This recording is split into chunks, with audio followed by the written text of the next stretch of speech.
Hello everyone, true English classes bye Ramesh sir में आपका स्वागत है।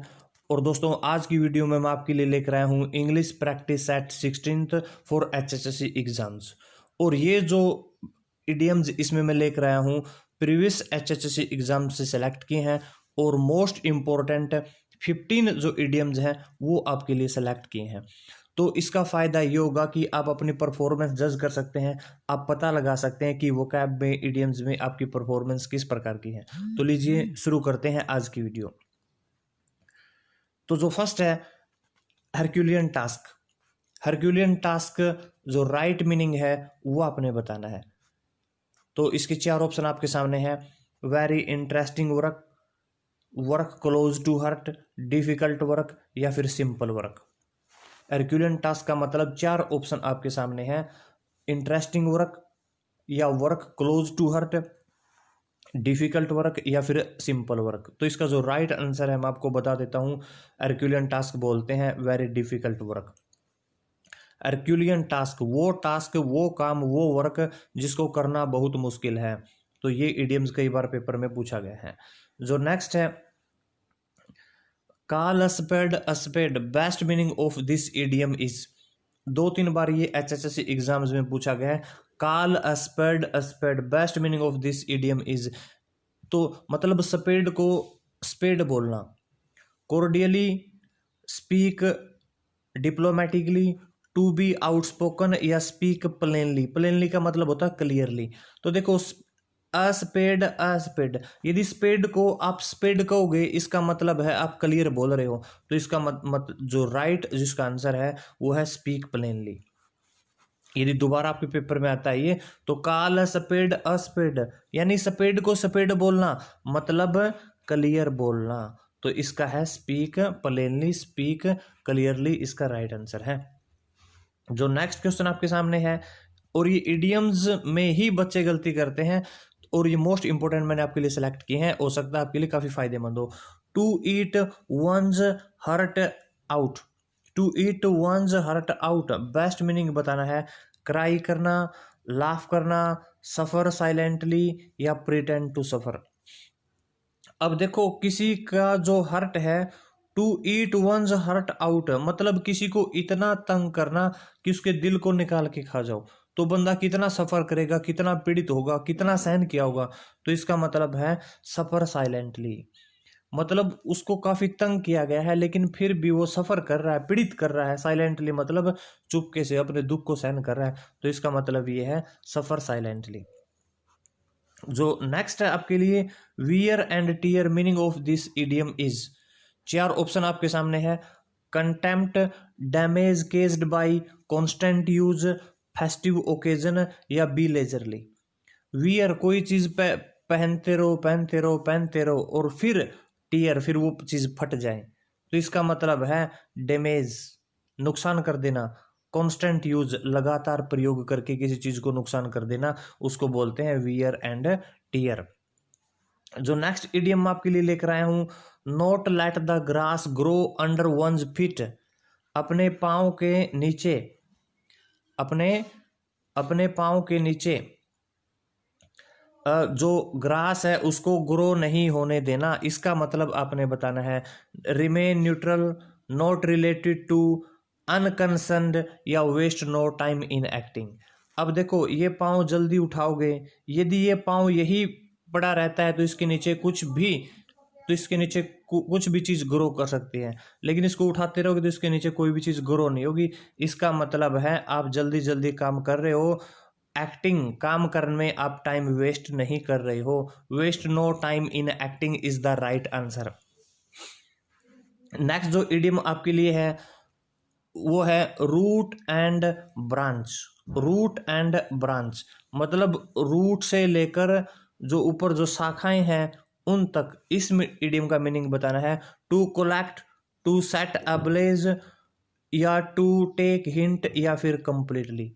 तो इसका जो राइट आंसर है वो मैं आपको बता देता हूं, यानी नीचे से लेकर ऊपर तक, यानी पूरा एरिया कवर करना। इसका मतलब है completely. Completely is the right answer. Root से लेकर ब्रांच तक, इसका मतलब है कंप्लीटली। नेक्स्ट जो इडियम आपके लिए लेकर आया हूं, वाइल्ड गूज चेस, इडियम का आपने इसमें मीनिंग बताना है। फ्यूटाइल या फुलिश सर्च, मूर्खता से खोज करते रहना। Emergency, conscious of interest in. तो वाइल्ड गूज चेस, चेस मतलब होता है किसी का पीछा करना, एक व्यक्ति के द्वारा किसी का पीछा करना। वाइल्ड मतलब जंगल में, तो वाइल्ड गूज चेस का मतलब है बिना किसी लक्ष्य के। फ्यूटाइल, व्यर्थ, हमें पता है भी कुछ भी हासिल नहीं होगा, मूर्खता वाली तलाश को बोलते हैं वाइल्ड गूज चेस। जो नेक्स्ट इडियम आपके लिए लेकर आया हूं मोस्ट इंपॉर्टेंट है, to throw cold water on. Meaning of this idiom is ignore कर देना, अबैस या टॉक फ्रैंकली या फिर डिस्करेज कर देना। यदि किसी के अंदर कोई हौसला पैदा हो काम करने का, किसी के अंदर हौसला पैदा हुआ है काम करने का और उसके ऊपर पानी गिरा दिया जाए तो उसका हौसला, मतलब कुछ ऐसी बातें की जाए तो उसका हौसला डाउन हो जाता है। तो इसका मतलब होता है टू डिस्करेज, निरुत्साहित कर देना, हौसला तोड़ देना, पानी डाल देना, किसी की अच्छी भावनाएं पैदा हुई थी, जोश पैदा हुआ था काम करने का, उस पर पानी डाल देना, इसका मतलब डिस्करेज कर देना। जो नेक्स्ट इडियम मैं आपके लिए लेकर आया हूं, to take a fancy to. Idiom meaning बताना है। Fancy to invent by thinking, to start liking something और समवन वेरी मच, या फॉल इन ए ट्रैप, या टू डिफाई। डिफाई पराजित कर देना, ट्रैप मतलब कहीं फंस जाना। Fancy, to take a fancy to, किसी के प्रति आकर्षित हो जाना। टू स्टार्ट लाइकिंग समथिंग और someone very much, this is the right answer.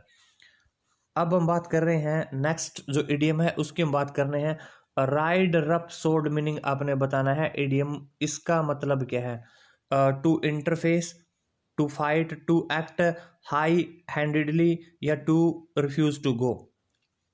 Ride roughshod यानी जो कठोर रास्ता है, जो कठिन रास्ता उस पर खुद सवारी करना, इसका मतलब है कितना भी मुश्किल हालात हो उसको खुद हैंडल कर लेना, इसका मतलब है to act high handedly. Next जो इडियम आपके लिए लेकर आया हूं, अ लेडी मैन, कई बार पूछा गया lady man. Meaning of this idiom is, lady man women tailor, या फिर लवर ऑफ वुमेन कंपनी, या a man work as per lady directions, या टीमिड हस्बैंड। तो इसका जो राइट आंसर है आसान है, आपको पता होना चाहिए, एक ऐसा व्यक्ति जो अपन लेडी के डायरेक्शंस के हिसाब से काम करे उसको बोलते हैं लेडी मैन। जो नेक्स्ट है to cross sword, idiom meaning बताना है आपने, तलवार क्रॉस कर लेना, तलवार क्रॉस कर लेना। फाइट करना, डिफेंड करना, किल करना, रोब करना, रोब होता लूटना, डिफेंड होता रक्षा करना। तो मतलब तलवारें तान लेने का मतलब होता है टू फाइट, लड़ने के लिए तैयार हो जाना। जो नेक्स्ट इडियम आपके लिए लेकर आए हूं, होब्सन चॉइस। होब्सन चॉइस इडियम मीनिंग आपने बताना है फीलिंग ऑफ इनसिक्योरिटी, असुरक्षा की भावना, एक्सेप्ट और लीव द ऑफर, या फीलिंग ऑफ स्ट्रेंथ, या फिर एक्सेलेंट चॉइस। ऑप्शन चॉइस का मतलब होता है या तो भाई जो उसको एक्सेप्ट कर लो ऑफर को, या फिर छोड़ दो, आपकी मर्जी है। तो एक्सेप्ट और leave is the right answer, आपने देख लेना। ऑप्शन चॉइस का मतलब है या तो एक्सेप्ट करो या फिर लीव करो। नेक्स्ट है 14th, to take people by storm. To take people by storm, to put in surprise, captivate them unexpectedly, exploit करना उनके एजिटेशन को, उनके विरोध का शोषण करना, ब्रिंग आउट समथिंग सेंसेशन, कोई एक विचित्र बात उद्घाटित करना। तो इसका मैं बता देता हूँ, स्टॉर्म की बात है मतलब एकदम तूफान का आने का मतलब है। कैप्टिवेट देम अनएक्सपेक्टेडली, किसी को आप बंदी बना लेते हो बिना आशा के, उनको आशा भी ना हो, तो स्टॉर्म की तरह कोई काम करना। नेक्स्ट है to wash one's dirty lines in public, किसी पब्लिक में किसी के बारे में गलत बातें करना, क्रिटिसाइज करना किसी के नेचर का पब्लिक में, लड़ाई करना पब्लिक में, अगली वर्क इन कोई गलत काम करना पब्लिक में, या फिर to discuss dirty and scandalous matter of personal nature in the presence of stranger, this is the right answer. किसी के बारे में गलत बातें, स्कैंडलस बातें करना कोई और व्यक्तियों की उपस्थिति में, उसको बोलते हैं to wash one's dirty lines in public. तो दोस्तों ये 15 इडियम्स थे जो कि प्रीवियस HSC एग्जाम्स में से मैं आपके लिए लेकर आया हूँ। यदि अच्छे लगे हैं और वीडियो अच्छी लगी है, चैनल को सब्सक्राइब कीजिएगा, बेल आइकन को प्रेस कीजिएगा, और ताकि मेरी हर वीडियो का नोटिफिकेशन सबसे पहले आपके पास पहुंचे। Thanks for watching, thank you, good bye.